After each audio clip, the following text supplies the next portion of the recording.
Hello guys, welcome back with our new video. In this video, I am going to tell you how to fix a iPhone zoomed screen. So guys, if your iPhone screen has been zoomed by mistake, then I'll help you how to fix this problem. So guys, you can easily fix this problem. So let's start without wasting any time. So guys, here you can see when I am opening anything on my iPhone, then here you can see all the screen of my iPhone has been zoomed.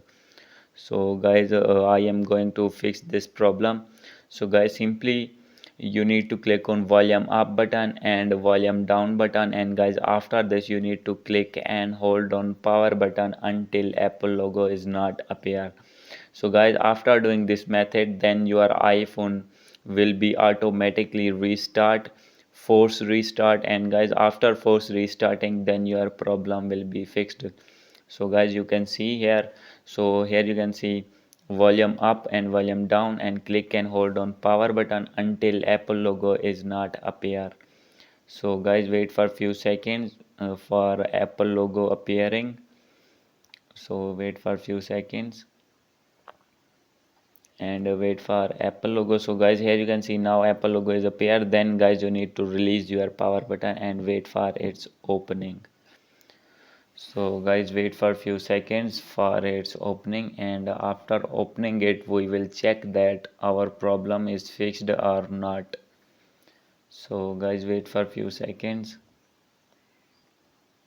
So guys, here you can see now our iPhone is turned on. So guys, here you can see when I am opening my iPhone, then totally screen is on successfully. So guys, now you can see my screen is fixed and not zoomed. And guys, how can you fix this? So guys, simply you need to open your settings after opening your phone, and you need to scroll down, click on accessibility, and guys, here is the option of zoom. So guys, you need to click on zoom, and guys, after clicking on it, then here you can see the zoom is turned on. So guys, simply you need to turn off this feature, and guys, by doing this method you will be able to fix your zoom screen. So guys, hope you like this video. If you like this video, please do subscribe, comment and share. Thank you.